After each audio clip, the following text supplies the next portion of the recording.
तेची भलतेणी भावे, मन मज आतू येते होवावे, आले तरी आघवे मागील वावो. ज्ञानेश्वरीच्या 9व्या अध्यायाचं चिंतन आपण करत आहोत आणि या 9व्या अध्यायातील 32व्या क्रमांकाचा जो श्लोक आहे, माम हि पार्थ व्यपाश्रित्य एपि स्युपापयोनयः स्त्रियो वैश्यास तथा शूद्रास तेपि यान्ति परांगतीम. या श्लोकाचं ज्ञानोबरायांनी केलेलं भाष्य, त्याचा विचार आपण करत आहोत. ही 457व्या क्रमांकाची ओवी आहे. भगवंत म्हणतोय की हे अर्जुना, ते जे भक्त आहेत, ज्यांनी काया वाचा मनाने सर्वस्व मला काय केलेलं आहे, अर्पण केलेलं आहे, मग ते पापयोनी जरी असले तरी हरकत नाही. त्यांनी शास्त्राचं अध्ययन केलेलं नसलं तरी हरकत नाही, परंतु त्या भक्तीच्या सामर्थ्याने त्यांनी एवढी योग्यता प्राप्त करून घेतलेली आहे की माझ्याशी जर त्यांची तुलना केली तर त्या तुलनेमध्ये ते कुठेही कमी पडत नाहीत. आणि उदाहरण म्हणून सांगताना भगवंत म्हणतो आहे की हे अर्जुना, बघ, त्या भक्तीच्या श्रीमंतीनं त्या दैत्यांनी देवांना देखील काय आणला, कमीपणा आणला. आणि त्या दैत्यासाठी देखील मला नृसिंह अवतार धारण करावा लागला. नृसिंह अवतार रूपी अलंकार त्या दैत्याकरता निर्माण झाला. कोण दैत्य? तो जो प्रल्हाद आहे. त्या प्रल्हादाने एवढी भक्ती केली आणि एवढं सर्वश्रेष्ठ पद प्राप्त केलं की त्या प्रल्हादापुढे ते देव देखील अगदी कसे वाटू लागले, दरिद्र असे वाटू लागले भक्तीच्या बाबतीमध्ये. एवढी त्या प्रल्हादाची योग्यता आहे की भगवंत म्हणतात, माझ्या बदली त्याची जरी तुम्ही सेवा केली, त्याचं जरी भजन केलं, त्याचा आदर केला, तरी देखील माझी भक्ती केल्याने त्या बदल्यात मी तुम्हाला जे म्हणून देतो तेच त्याच्या भक्तीनंही तुम्हाला काय होणार आहे, प्राप्त होणार आहे. तयाचिया जोडे, काजे मिया द्यावे ती गोष्टी तयाचिया जोडे. एवढी योग्यता त्या प्रल्हादाने प्राप्त केली. एरवी जर त्याच्या कुळाचा आपण विचार करू गेलो तर त्याचं कुळ हे दैत्याचं आहे, हे खरं आहे. परंतु इंद्र, देवांचा राजा, तो देखील या प्रल्हादाची बरोबरी करू शकत नाही किंवा प्रल्हादापेक्षा वरची योग्यता संपादू शकत नाही. म्हणून याविषयी भक्तीच प्रमाण आहे, जाती काय आहे, अप्रमाण आहे. कोणी विशिष्ट जातीत जन्माला आलेला आहे म्हणून तो भगवंताच्या जवळ जाऊ शकतो असं काही नाही. तो कोणत्याही कुळात जन्माला आलेला असला तरी देखील त्याने त्याच्या जीवनामध्ये भगवंताची भक्ती केली की नाही, त्यावरती भगवंताची प्राप्ती, भगवंताचं सानिध्य, भगवंताची कृपा, भगवंताची जवळीक त्याला प्राप्त होईल की नाही हे ठरतं. उदाहरण दिलं की ज्याप्रमाणे राजाज्ञेची अक्षरे एका चामड्याच्या तुकड्यावरती जरी पडली तरी त्या चामड्याच्या तुकड्यासाठी आपल्याला बाजारातून सकळ वस्तू जोडल्या जातात. म्हणजे अनेक वस्तू आपल्याला त्या बदल्यात आणल्या जातात. आहे काय? तो चामड्याचा तुकडा, पण त्यावरती काय आहे? राजाचा शिक्का आहे, राजाची आज्ञा आहे, मोहर आहे, त्याची सही त्याच्यावरती केलेली आहे, स्वाक्षरी आहे. एरवी आपण बाजारात जर सोनं रूप घेऊन गेलो तर तसं ते घेणार नाहीत. मग सुवर्ण तर मौल्यवान धातू आहे, चांदी मौल्यवान धातू आहे, सर्व काळ त्याची महत्ता तर सिद्ध आहे. जगाच्या आदिकाळापासून सोन्याला काय आहे, फार महत्व आहे, चांदीला महत्व आहे.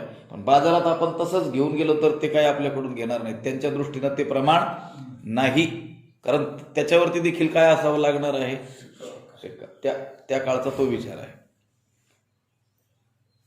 पण सोनं आणि रूप यालाही न स्वीकारणारे ते बाजारातील लोक चामड्याच्या तुकड्याला स्वीकारतात जर त्याच्यावर काय असेल, शिक्का असेल. ही गोष्ट सांगितली कशासाठी?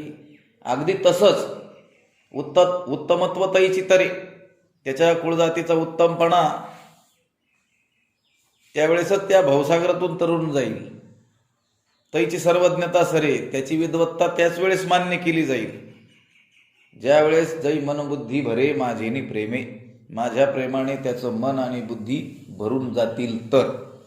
नाहीतर मग उत्तम कुळातील जन्मही आहे, उच्च जाती वर्णामध्ये त्याचा काय झालेला आहे, जन्म झालेला आहे, पण त्याच्या मनात त्याच्या बुद्धीमध्ये भगवंताविषयी प्रेमच नसेल, आदर नसेल, श्रद्धा नसेल, तर त्याचं जीवनही कसं आहे, प्रमाण नाही आहे.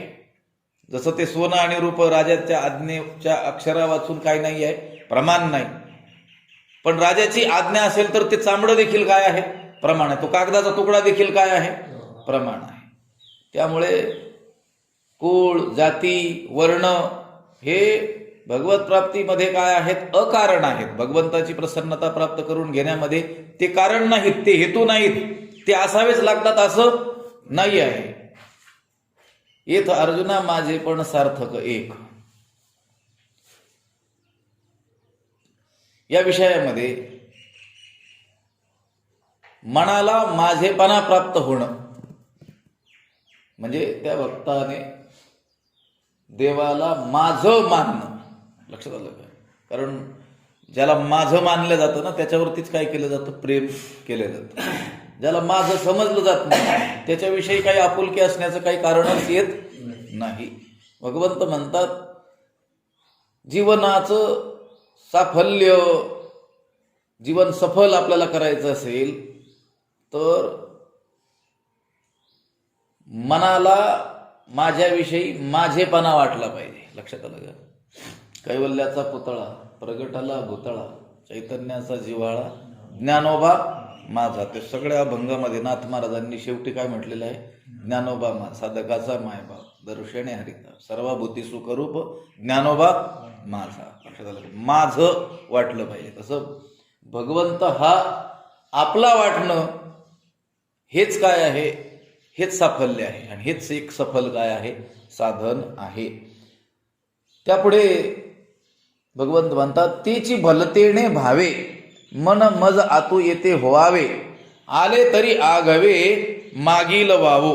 तेची मन भलतेने भावे, मज आतू येते व्हावे, आले तरी मागील आघवे वाव. तेची मन भलतेने भावे, मज आतू येते व्हावे. तेच मन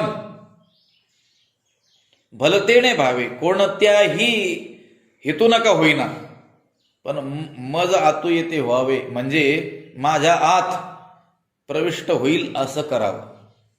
भगवंत काय म्हणतोय, तुमचं जे मन आहे ना ते मन कोणत्या का हेतू न होईना, लक्षात आलं का, कोणत्या का भावनेनं होईना, पण भगवंतामध्ये काय झालं पाहिजे, प्रविष्ट झालं पाहिजे. त्याने भगवंताचा विचार केला पाहिजे. संकल्प जे करणार आहे मन, जयाचे मन संकल्प माझा जीव आहे, त्या भक्ताचं वर्णन करताना सांगितलेलं आहे.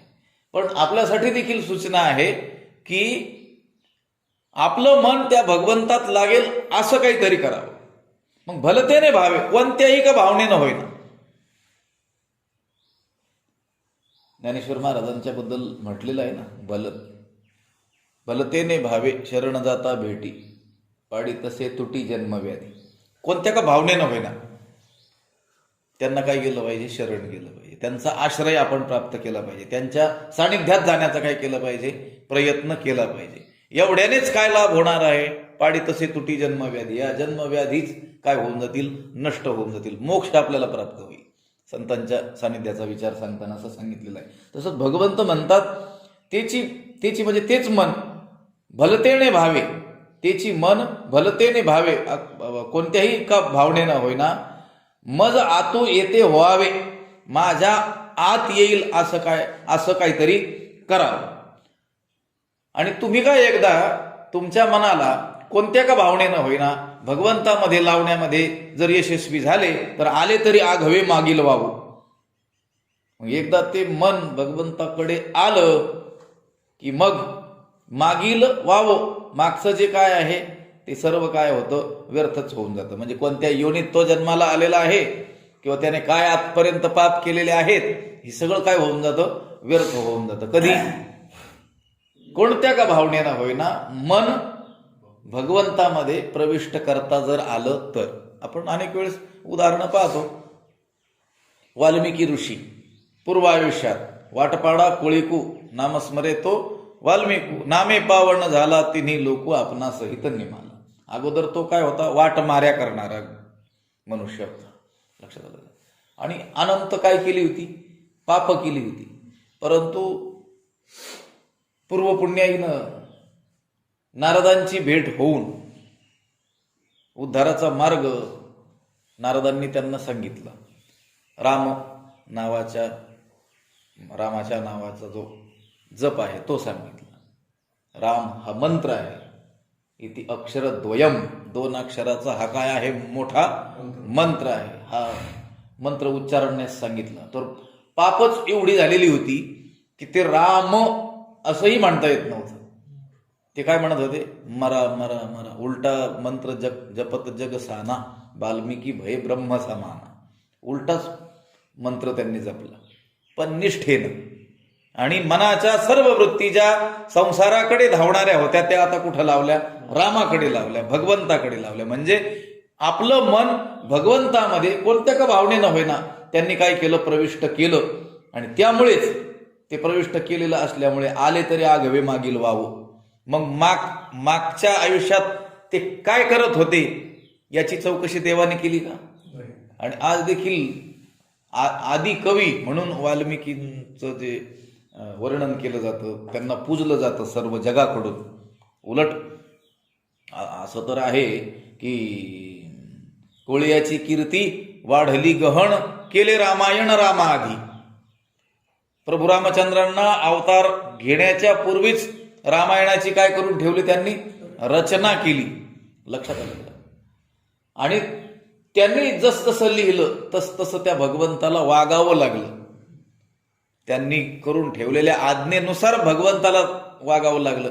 म्हणजे भगवंताला सुद्धा आपली आज्ञा पालन करायला भाग पाडेल एवढं सामर्थ्य त्यांना प्राप्त झालं. कशामुळं? भक्तीच्या द्वारे. लक्षात आलं का? आपलं मन त्यांनी भगवंतामध्ये काय केल्यामुळं, प्रविष्ट केल्यामुळं. आणि ते प्रविष्ट केल्यामुळंच मागचं काय आहे ते भगवंताने पाहिलं नाही, भगवंत पाहतही नाही. आले तरी आघवे मागील वावो.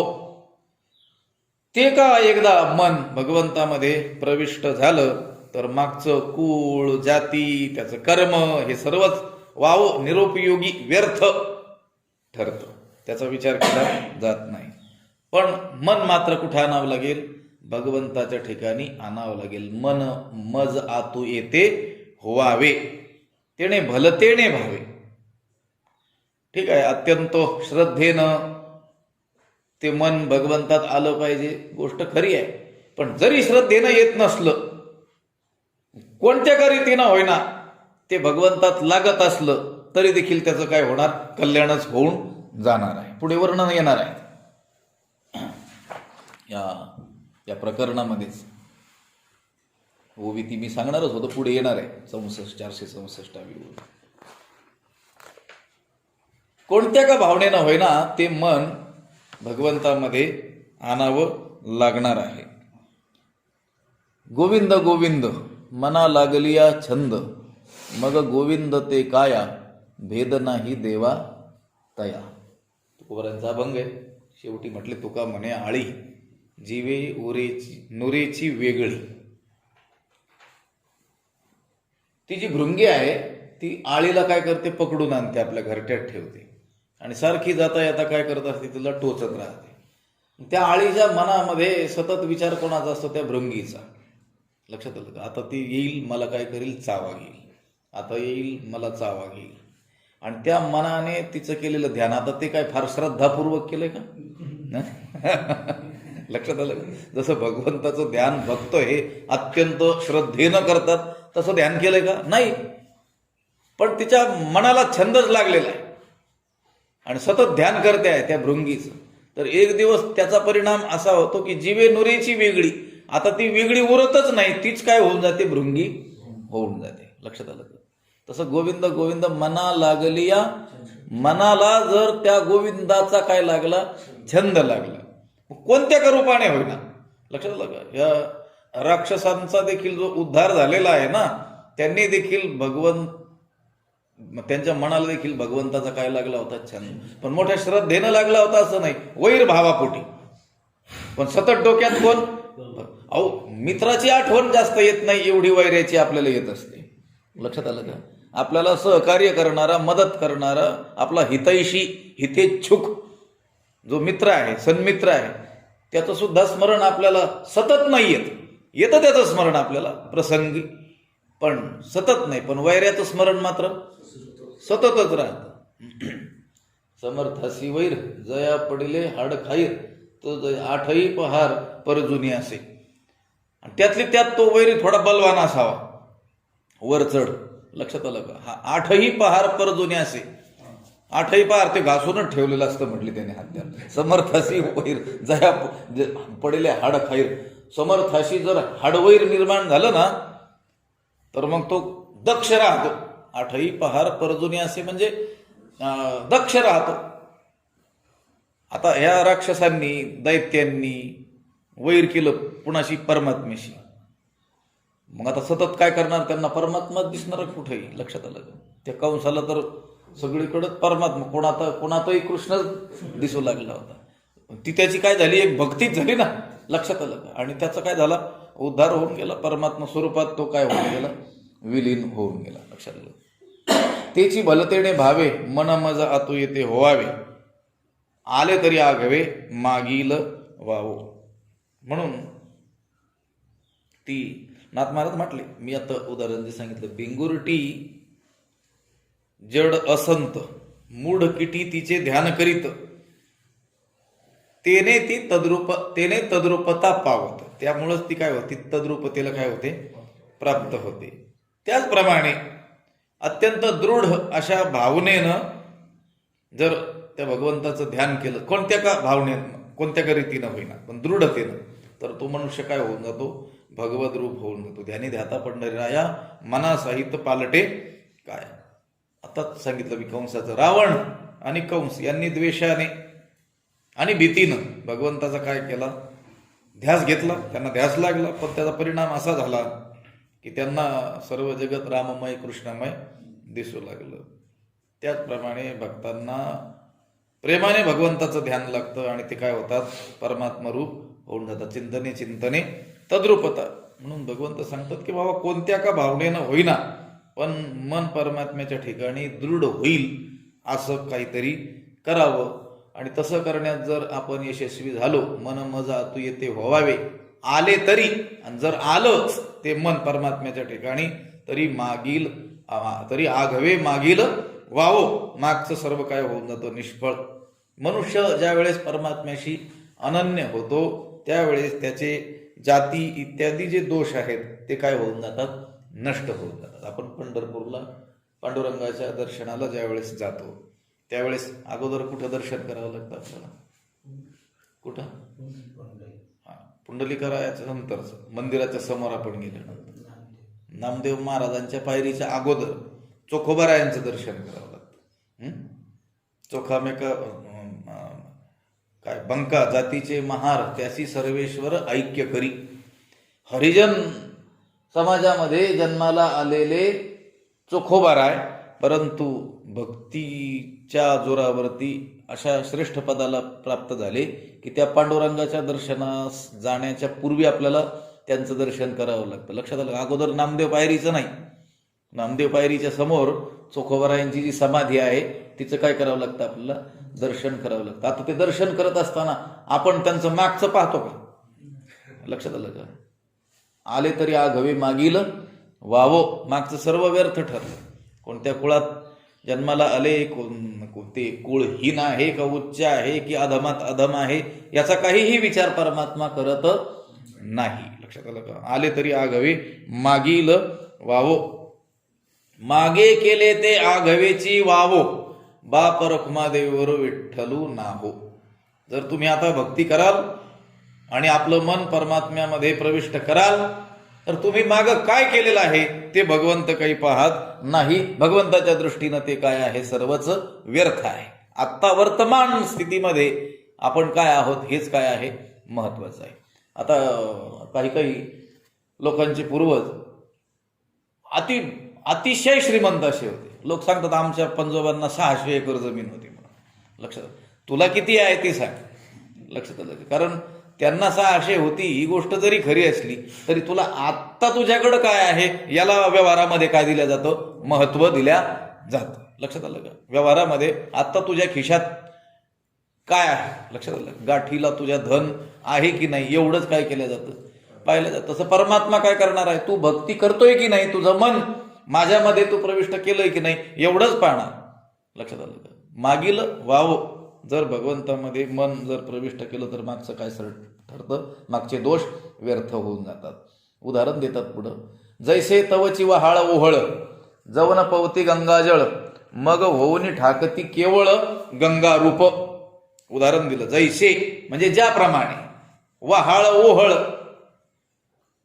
म्हणजे ओढे नाले हे जे आहेत, जव गंगाजळ न पवती म्हणजे जोपर्यंत गंगेला ते काय होणार नाहीत, प्राप्त होणार नाहीत, गंगेला जाऊन मिळणार नाहीत, तोपर्यंत त्यांना काय म्हटलं जाईल, वहाळ ओहळ ओघळ. लक्षात आलं का?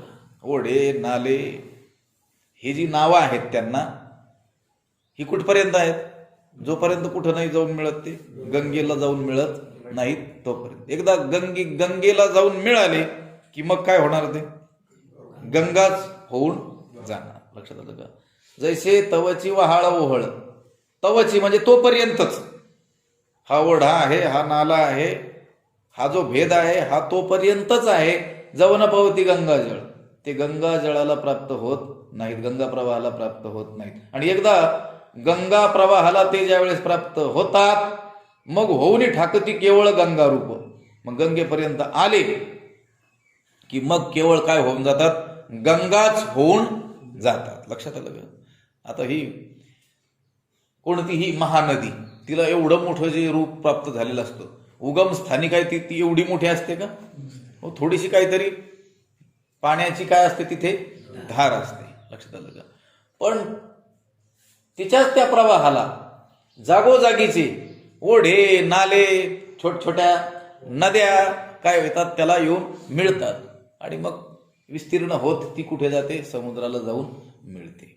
आता ही जी गंगा आहे या गंगेला येऊन मिळण्याच्या पूर्वी त्यांना नावं काय असतात, वहाळ ओहळ ओढे नाले. आणि त्यांना ओढे नाले असं कुठपर्यंत म्हटलं जाईल, जोपर्यंत गंगेला येऊन मिळत नाहीत. एकदा गंगेला येऊन मिळाले की मग सांगा बरं कोणत्या गावचा ओढा आणि कोणत्या गावची नाला गदा आहे का, ते काय होऊन गेले, गंगाच होऊन गेली. त्यांना गंगा रूप प्राप्त झालं. सरिता ओहळा ओघा गंगे मिळवणी झाल्या गंगा. सरिता म्हणजे छोट्या नद्या, ओहळ म्हणजे ओघळी. लक्षात आलं का? ओघ ओढे हे गंगे मिळवणी काय झाल्या, ज्याप्रमाणे गंगा झाल्या. गावाखालील ओहळ गंगा न मनी अमंगळ, या गावातून वाहणारे नाले त्याला गंगा ही अमंगळ तू आहेस, तू माझ्यात येऊ नकोस असं म्हणत नाही. त्याला देखील आपल्या पोटामध्ये काय करते, जागा देते. त्याला देखील आपल्या स्वरूपामध्ये काय देते, स्थान देते. हे उदाहरण कशासाठी सांगितले, अजून उदाहरण आहे, अजून एक उदाहरण दिलंय. हे कशाचं उदाहरण दिलं, जोपर्यंत गंगा प्रवाहाला हे ओढे नाले येऊन प्राप्त होत नाहीत तोपर्यंत त्यांच्यात हा ओढा आहे, हा नाला आहे, हे गटार आहे. लक्षात आलं का? ही नदी आहे छोटीशी, असा काय असणार आहे, भेद असणार आहे. पण ज्या वेळेस ते गंगा प्रवाहाला गंगेला येऊन प्राप्त होतील त्यावेळेस ते गंगा रूपच होऊन जातील. अजून एक उदाहरण दिले, का खैर चंदन काष्ठे हे विवंचना तवची घटे जवन घापती एक वटे अग्नी माझी. का म्हणजे किंवा आणखीन एक उदाहरण, जव काष्ठे अग्नी माझी एक वटे न घापती, किंवा जव म्हणजे जोपर्यंत, काष्ठे म्हणजे लाकडे अग्नी माझी म्हणजे अग्नीमध्ये एकवटे न घापती म्हणजे एकत्र करून घातली जात नाहीत. जोपर्यंत लाकडं ही अग्नीमध्ये एकत्र करून घातली जात नाहीत तवची म्हणजे तोपर्यंतच खैर चंदन हे विवंचना घटे. हे खैराचं लाकूड आहे, हे चंदनाचं लाकूड आहे, अशी निवड होऊ शकते. लक्षात आलं का? आपण काय आणलं, एका मोठ्या कार्यक्रमासाठी सरपण घेऊन आलो. किती अनेक गाड्या, 10-20 बैलगाड्या, आणि त्याच्यामध्ये वेगवेगळ्या झाडांचं काय आहे, ते सरपण आहे, वेगवेगळ्या झाडांची काय आहेत, लाकडं आहेत. पण एकदा का ती चूल, मोठी चुलांगण, लक्षात आलं का, पेटलं आणि त्यामध्ये सरपण टाकायला काय केली, सुरुवात केली की कोणतंही जे हाताला येईल ते काय करायचंय, त्याच्यात टाकून द्यायचंय. आणि जोपर्यंत त्या अग्नीमध्ये ती एकत्र करून लाकडं टाकली जात नाहीत तोपर्यंतच आपल्याला म्हणता येईल ही चंदनाची आहे, ही बाभळीची आहे, लक्षात आलं का, ही लिंबाची आहे. खैर चंदन काष्ठे, हे खैराचं आहे, हे चंदनाचं आहे.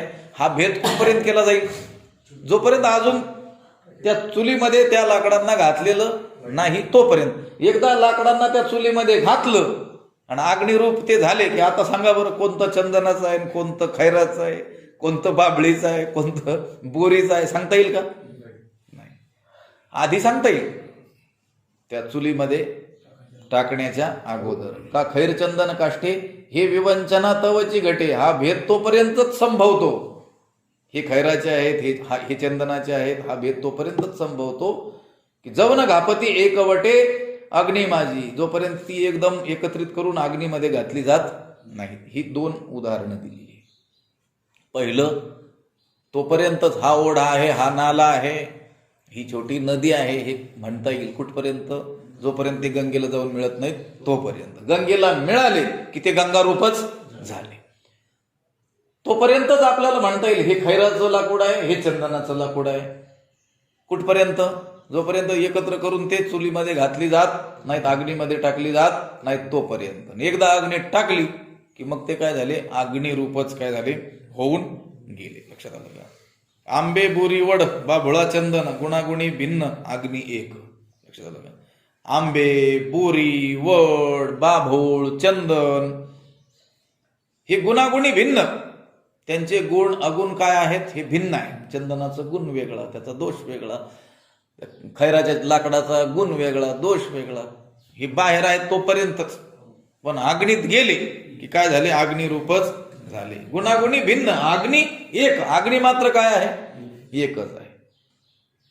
हे जसं तैसे क्षत्रिय वैश्य स्त्रिया का शूद्र अंत्यजादी इया जाती तवची वेगळा लिया जव न पवती माते.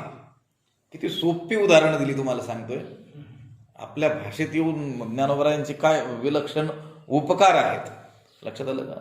सहज या ओव्या जर आपल्या पाठ असतील, लक्षात आलं का, तर आपण अनेक आक्षेपांना काय देऊ शकतो, उत्तर देऊ शकतो. सहज कोणताही मनुष्य, अडाणीतील अडाणी मनुष्य देखील जर याचं नित्य पठन करणारा असेल तर त्याच्या मनात तर विकल्प येणारच नाही, पण विकल्प घालू पाहणाऱ्याला देखील ते काय करू शकतात, उत्तर देऊ शकतात. लक्षात आलं का? या जातीपातीच्या बाबतीमध्ये कोणी जर विकल्प निर्माण करत असेल तर त्याला समर्थ रीतीनं उत्तर आपण देऊ शकतो या शब्दांच्या आधारे. लक्षात आलं का?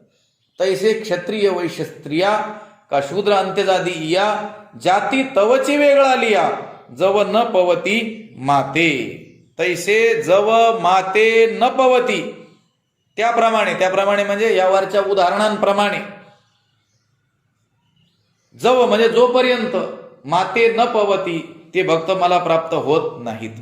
जोपर्यंत ते भक्त मला प्राप्त होत नाहीत म्हणजे माझ्याशी समरस होत नाहीत, माझ्याशी एकरूप होऊन जात नाहीत, तवची तोपर्यंतच क्षत्रिय वैश्य स्त्रिया शूद्र का अंत्यजादी या जाती वेगळा लिया.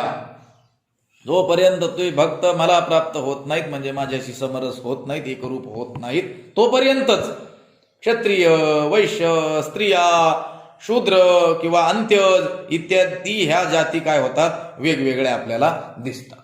लक्षात आलं का? या जाती तोपर्यंतच भिन्न भिन्न आहेत.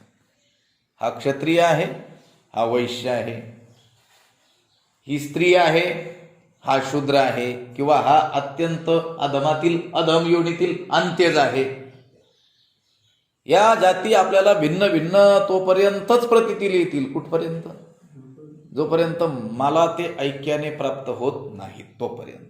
आणि ज्या वेळेस ते भगवंताशी आपल्या भक्ती सामर्थ्याने काय होऊन जातात, समरस होऊन जातात, एकरूप होऊन जातात, मग राहतील का जाती. लक्षात. म्हणून तर म्हटले ना, यातायाती धर्म नाही विष्णुदासा, निर्णय हा ऐसा वेदशास्त्री.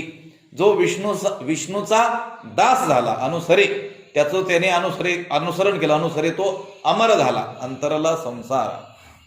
या भगवान परमात्म्याचं ज्याने काय केलं, अनुसरण केलं, आपल्या सर्व इंद्रियांच्या वृत्ती त्याने परमात्म्याकडे लावल्या, तर मग आता त्याला जात शिल्लक राहण्याचं कारणच नाही. या उदाहरणांप्रमाणे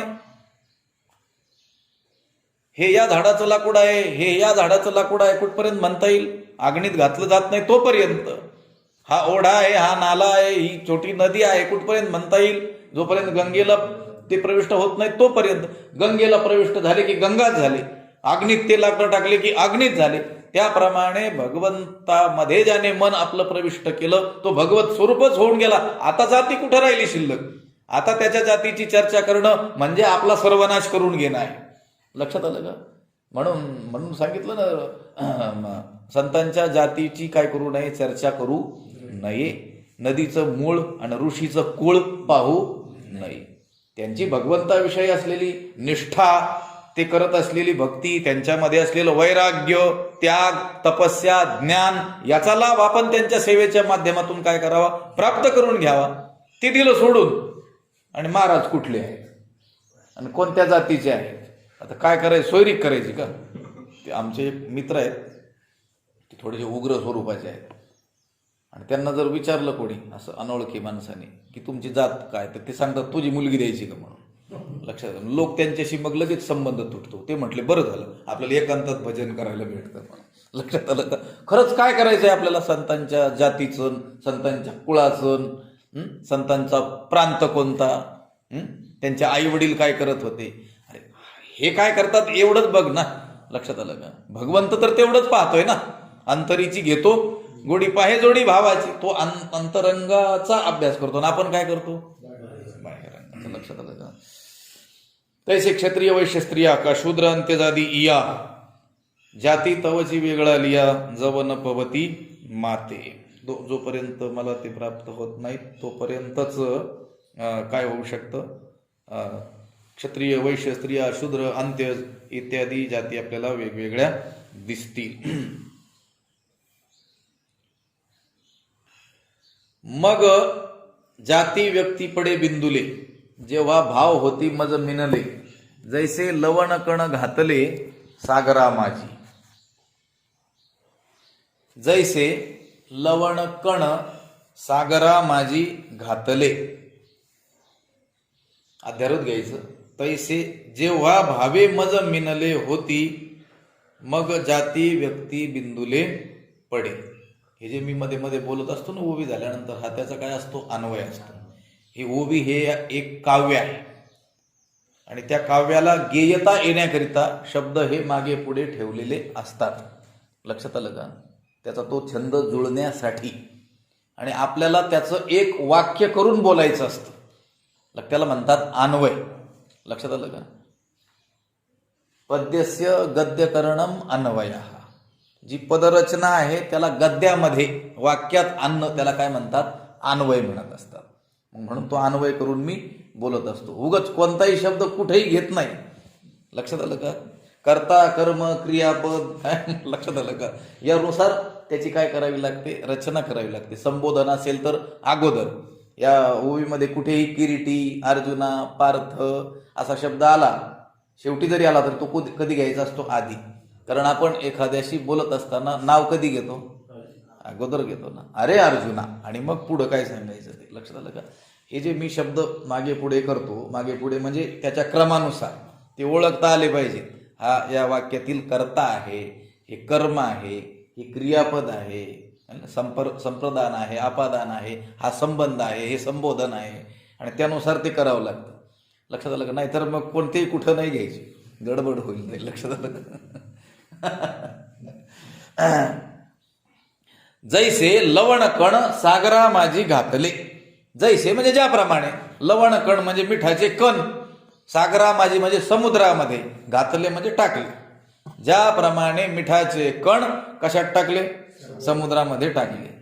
टाकले की ते काय होऊन जातात? समुद्र रूप होऊन जातात. का बरं समुद्र रूप होऊन जातात? अहो समुद्राचे ते झालेले असतात ना. लक्षात आलं का? कुणाचे असतात ते? समुद्रापासूनच, समुद्राच्या त्या खाऱ्या पाण्यापासूनच काय केलं जातं? मीठ तयार केलं जातं. त्यामुळे ते टाकलं की काय होणार? ते उलट ते आपल्या घराला प्राप्त झालं. आपण घरापासून त्याला बाजूला घेऊन आलो होतो. लक्षात आलं का? ते त्याच्या घरात गेलं उलट. जैसे लवण कण सागरा माझी घातले तैसे, हे झालं उदाहरण. सागरामध्ये लवण कण घातलं की ते सागर रूपच होऊन जातं. त्याचप्रमाणे जेव्हा भावे मज मिनले होती, जेव्हा ते भक्त भावे म्हणजे मनोभावाने, मज मिनले होती म्हणजे माझ्याशी समरस होतात. लक्षात, जेव्हा ते भक्त माझ्याशी काय होतात? मनोभावाने समरस होतात. मग जाती व्यक्ती बिंदुले पडे, मग तेव्हा त्या जातीवर व व्यक्तीवर काय पडतं? बिंदुले पडे म्हणजे त्या व्यक्तीच्या नावाने शून्य पडतं. जातीच्या आणि त्या व्यक्तीच्या नावाने काय पडतं? शून्य पडतं. असा एक अर्थ केलेला आहे. आणि शून्य पडे म्हणजे पूज्य पडते, म्हणजे जाती व्यक्ती वगैरे भेद काय होऊन जातात? नष्ट होऊन जातात. शून्य शब्दाचा अर्थ जो शून्य होतो तो घेतला तरी चालतो, म्हणजे व्यर्थ होऊन जातं. लक्षात आलं का? काय व्यर्थ होऊन जातं? त्याच्या जाती आणि त्याची काय? व्यक्ती. लक्षात, जाती व्यक्ती, मग जाती व्यक्ती पडे बिंदुले. भगवंत त्या भक्ताकडे पाहत असताना काय पाहतो? त्याची भावना पाहतो. लक्षात आलं का? त्याच्या अंतःकरणातील भगवंताविषयी असलेलं जे प्रेम आहे, जी श्रद्धा आहे, जी आस्था आहे, तेवढंच पाहतो. हे जे भक्त आहेत ते ज्या वेळेस भगवंत म्हणतो सर्व भावाने काय होतात? ते माझ्याशी काय होतात? एकरूप होतात. तेव्हाच मग त्यांच्या जातीच्या आणि व्यक्तीच्या नावाने काय होतं? शून्य पडतं. जसं लवण कण सागरामध्ये टाकलं असता ते काय होऊन जातं? समुद्र रूपच होऊन जातं. आता ते उरतं का शिल्लक? आपल्याला शोधता येईल का? का लवणाची कुंजरी, सांगितलं ना, का म्हणजे किंवा लवणाची म्हणजे मिठाची केली काय? हत्तीन, आणि ती धुवायला गेली कुठं? समुद्र. चांगली धुवून आणली का त्यांनी? येईल का आता सापडेल का तिचे शेपूट कुठे आहे, कान कुठे आहे, पाय कुठे आहेत, पोट सापडेल का? ते काय होऊन गेलं? समुद्र रूप होऊन. त्याचप्रमाणे ते भक्त सर्व भावाने ज्या वेळेस भगवंताशी काय होतात? समरस होऊन जातात, त्यावेळेस त्यांच्या जाती आणि व्यक्ती उरतच नाहीत ना. जसं समुद्रात मीठ नेऊन टाकलं की ते उरत नाही, समुद्र रूप होऊन जातं, तसं त्याची जाती व्यक्ती हे काय होऊन गेलं? परमात्मा स्वरूपच होऊन गेलं. आता वेगळं उरलंच नाही. आता आपल्याला दृष्टी नसल्यामुळं तो परमात्मा स्वरूप झालेला आहे, ही दृष्टी नसल्यामुळं त्याच्या जातीची, त्याच्या कुळाची, त्याच्या वर्णाची चर्चा आपण करत बसणार. आता चोखोबार आहे, हे विठ्ठल रूपच होऊन गेले, त्यामुळं आता त्यांच्या जातीची चर्चा करण्याचं कारणच येत नाही. लक्षात आलं? कारण ते सर्व भावे मज मिनले. कारण ते जे भगवंताला भजले, भगवंताशी समरस झाले, ते काय हातचा राखून नाही झाले. आपली भक्ती असते. लक्षात, वेळ मिळाला तर भक्ती. कशातून? त्या उकिरड्यातून. लक्षात आलं? मग बघू, भजनाला वेळ मिळाला तर करू. संतांचं तसं नसतं ना. त्यांना सर्व काळ दिनरजनी हाची धंदा गोविंदाचे, रात्र न कळे दिवस न कळे अंगी खेळे दैवत. त्यांचं ना आपलं सारखं असतं, पण त्यांचं देवाबद्दल आणि आपलं संसाराबद्दल. आपल्याला रात्र न कळे दिवस न कळे अंगी खेळे संसार हा. लक्षात आलं का? जे मग जाती व्यक्ती पडे बिंदुले जेव्हा भाव होती मज मिनले भावे होती मज मिनले जैसे लवण कण घातले सागरा माझी. तववरी नद नदींची नावे तवची पूर्व पश्चिमेचे यावे जवन येती आघवे समुद्रा माझी. तववरी तोपर्यंतच नद नदींची नावे. नद आणि नदी, हा नद आहे आणि ही नदी आहे, हे तोपर्यंतच ही त्यांची जी नावं आहेत ती तोपर्यंतच राहणार आहे. तवची पूर्व पश्चिमेचे यावे,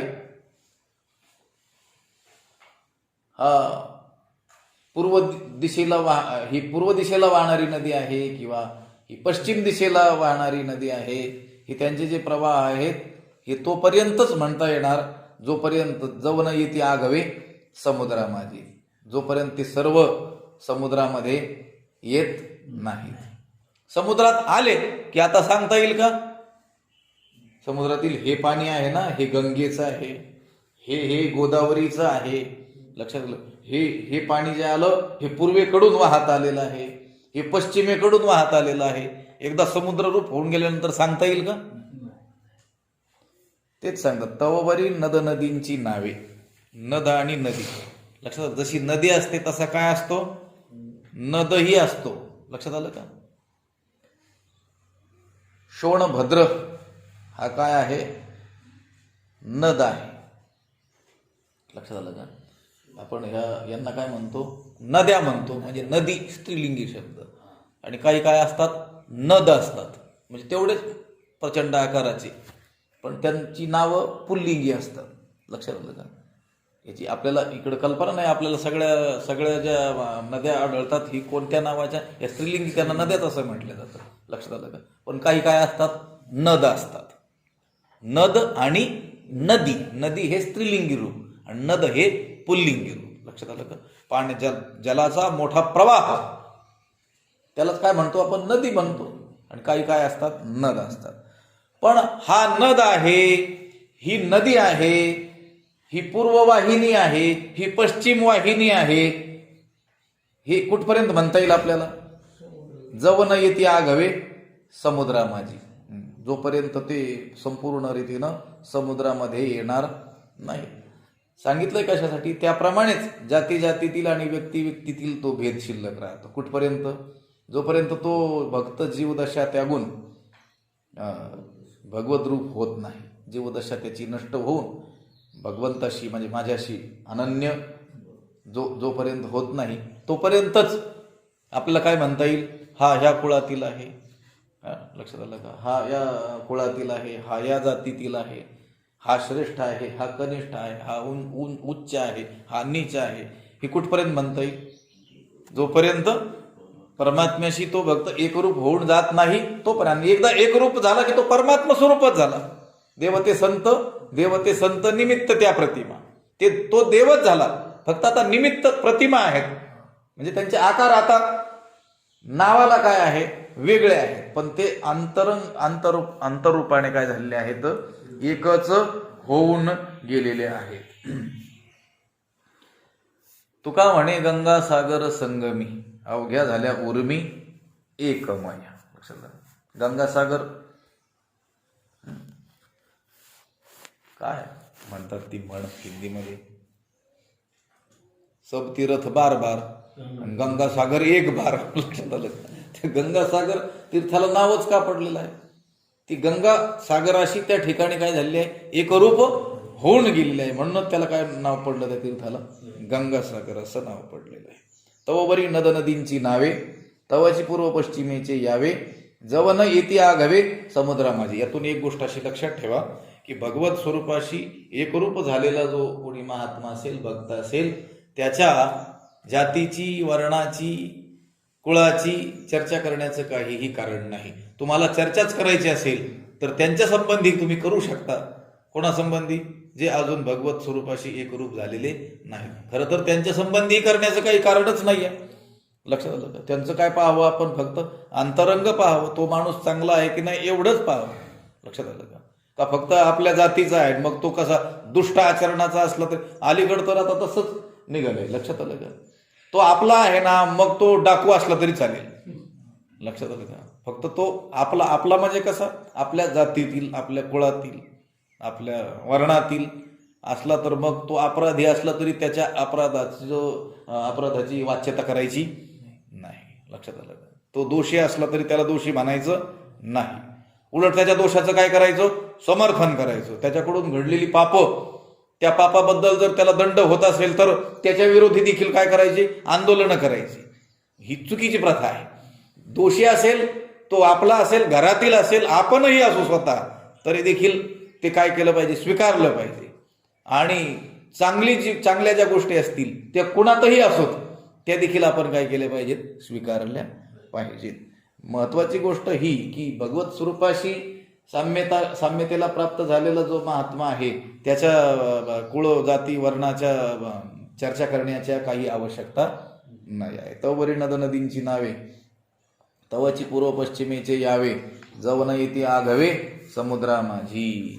हेची कवणे के मिसे चित्त माझ्या ठाई प्रवेशे, ये तुले हो मग आपैसे मी होणे असे. कवणे एके मिसे हेची चित्त माझ्या ठाई प्रवेशे, ये तुले हो मग आपैसे मी होणे असे. हेची कवणे एके मिसे. कवणे एके मिसे, कवणे म्हणजे कोणत्याही, एके म्हणजे एका, मिसे शब्दाचा अर्थ आहे निमित्ताने. कोणत्याही एका निमित्ताने हेची चित्त, हेच चित्त माझ्या ठाई प्रवेशे, माझ्या ठिकाणी येईल. येतुले हो, एवढं झालं की मग आपैसे मी होणे असे. एवढं झालं की मी आपसुकच त्याला काय होते, मद्रूपता प्राप्त होते, तो मीच होऊन जातो. लक्षात आलं? कवणे एके मिसे, कोणत्या का निमित्तानं होईल. निमित्ताचं महत्व नाही आहे. महत्व कशाचं आहे, ते चित्त भगवंत म्हणतोय माझ्या ठिकाणी आलं पाहिजे. निमित्त कसं का असेना, लक्षात आलं का? ठीक आहे, माझ्या जीवीची आवडी पंढरपुरा नेईन गुढी, पांडुरंगी मनरंगले. गोविंदाचे गुणी विधले. तो ज्ञानोबराय म्हटले, आम्ही पंढरपूरला जो जातो ते माझ्या जीवीची आवडी, म्हणजे आवडीनं जातात. म्हणजे संत वारकरी लोक हे काय होतात, पंढरपूरला जात असताना कसं जातात, आवडीनं जातात. ठीक आहे, काही जणांना त्यांची पूर्वपुण्य तेवढी नसल्यामुळं भगवंताविषयी आवड नसेल, कारण त्याला पुण्य लागतं, बहुता सुकृताची. म्हणून विठ्ठलाविषयी आवड निर्माण होण्याकरिता बहुता सुकृत म्हणजे पुण्य, थोडंफार नाही, बहुता शब्दाने असं काही संख्या सांगितलेली नाही.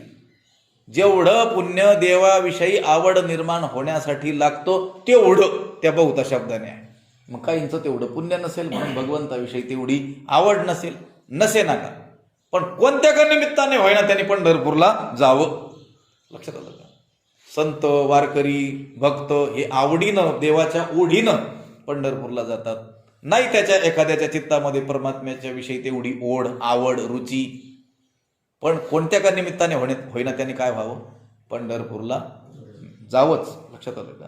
आणि पंढरपूरला गेल्यानंतर त्या पांडुरंगाचं काय करावं, दर्शन घ्यावंच. लक्षात आलं का? काहीतरी लाभ झाल्याशिवाय राहील का, काही ना काही. लक्षात आलं का? जे आवडीनं गेलेले आहेत, प्रेमाने गेलेले आहेत, निष्ठेनं श्रद्धेनं गेलेले आहेत, त्यांना होणारा लाभ हा कदाचित महानही असू शकेल. त्यांना पांडुरंगाला पाहून प्रचंड आनंदही होणार आहे. ते उड्याही त्या पांडुरंगाच्या समोर मारणार आहेत. गरुड खांबाजवळ कान धरुणी नाचेन महाद्वारामध्ये नाचणारच आहेत ते. लक्षात आलं का? पण कोणत्या का होईना निमित्ताने गेलेला तो जो मनुष्य आहे, त्याला घडलेलं जे दर्शन आहे, ते दर्शन देखील त्याच्या मनावर काही ना काही सुपरिणाम करणारं असणारच आहे. म्हणून तर संत लोक काय करत असतात, आग्रह करत असतात आपल्याला. लक्षात आलं का? या आपण भगवंताकडे जाऊ किंवा भजन करू. त्यांना ठाऊक आहे सगळ्यांच्याच मनामध्ये या साधनांविषयी आवड असेलच असं काही नाही आहे, पण येणं काय आहे महत्वाचं आहे. आता आपण पाठ शिकवतो किंवा सत्संग करत असतो, प्रवचन करतो. सर्वांनाच सर्व विषय कळतात असं काही नाही आहे, पण येऊन बसणं महत्वाचं आहे. एक दिवस अवश्य कळेलच कळेल. लक्षात आलं? मग कळत नाही म्हणून बसायचं नाही. मग कधी कळेल? का घरी आपोआप कळेल आणि मग यायचं असं आहे का? शाळेत कशासाठी जातो आपण? शिकण्यासाठी. काय शिकण्यासाठी? जे आपल्याला येत नाही ते. मग तिथं जाऊन तो विद्यार्थी म्हणेल काहीच कळत नाही शिकवलेलं आणि कशाला यायचं? अरे जाऊन जाऊनच एक दिवस काय होणार आहे? कळणार आहे. लक्षात असं आलं का? तसंच परमात्म्याकडे आपल्या मनाची जी वृत्ती लावायची आहे ती प्रेमानेच लावावी असं काही नाही. कोणत्या का होईना भावनेनं, पण कशाचं चिंतन करावं? ते परमात्म्याचंच काय करावं? चिंतन करावं. लक्षात आलं का? हेच चित्त कोणत्या काय एका निमित्ताने होईना माझ्या ठिकाणी ज्यावेळेस ते काय होईल?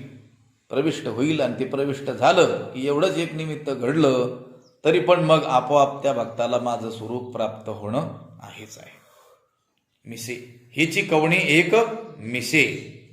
हे जे चित्त आहे ना, हे कोणत्या का होईना एका निमित्ताने माझे ठाई प्रवेश आहे, माझ्या ठिकाणी प्रविष्ट झालं पाहिजे.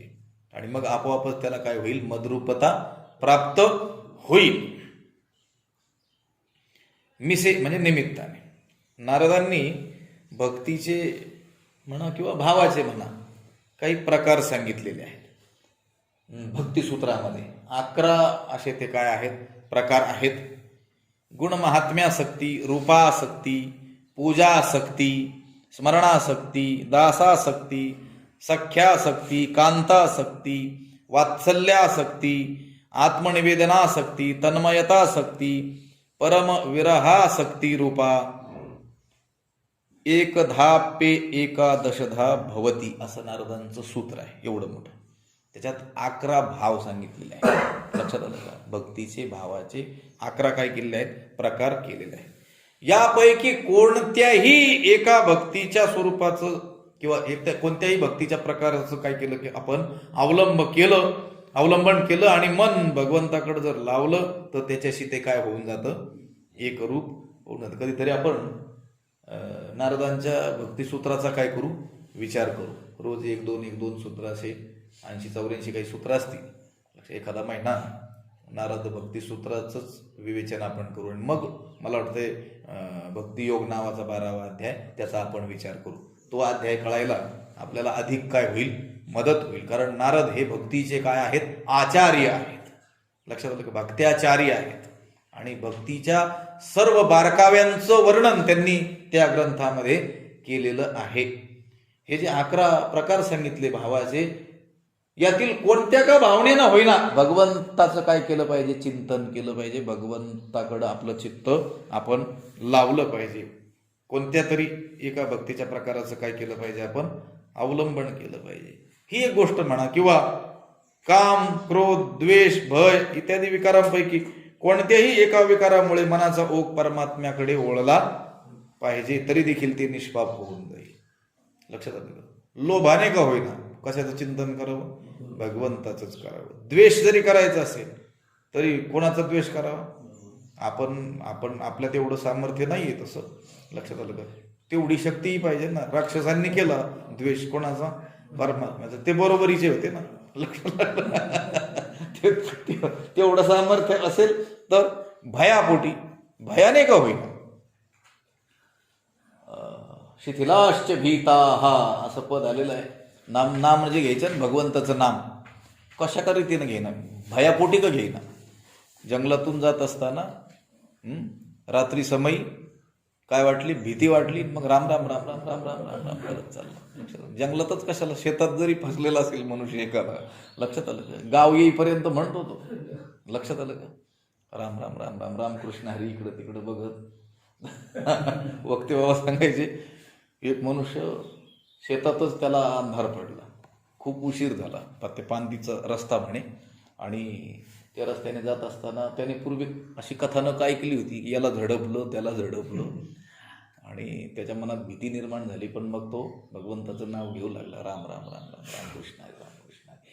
आणि गाव त्याला दिसलं की त्याने गाणं सुरू केलं. मेरे अंगणे मी तुम्हारा क्या. भगवंत म्हटलं आतापर्यंत काम होतं वाटतं. बाबांचे शब्द आहेत. लक्षात आलं? भीती पोटे का होईना पण आपलं मन हे भगवंताचं विचार करणार असलं पाहिजे. ते भगवत स्वरूपच एक ना एक दिवस होऊन जाईल. लक्षात आलं का? ह्याची कवणे एके मिसे, कोणत्या का एका निमित्ताने होईना, पण चित्त माझ्या ठाई प्रवेशी. व्यवहारातील तुम्ही लोक म्हणत नाहीत का तुमच्या मुलांना, काही का उद्योग करीना पण घरात काय आण, पैसा घेऊन ये. तुमच्या दृष्टीनं काय महत्व? पैशाचं. त्याला काय सांगतात? अमुकच उद्योग कर असं नाही. लक्षात आलं का? तुला काय उद्योग करायचे ते कर, पण काय आण. तसं भगवंत म्हणतो कोणत्या का रीतीनं होईना, पण तुझं मन कुठं आण, माझ्यामध्ये प्रविष्ट कर. हिची कवणे एके मिसे, चित्त माझ्या ठाई प्रवेशे. मग होईल काय?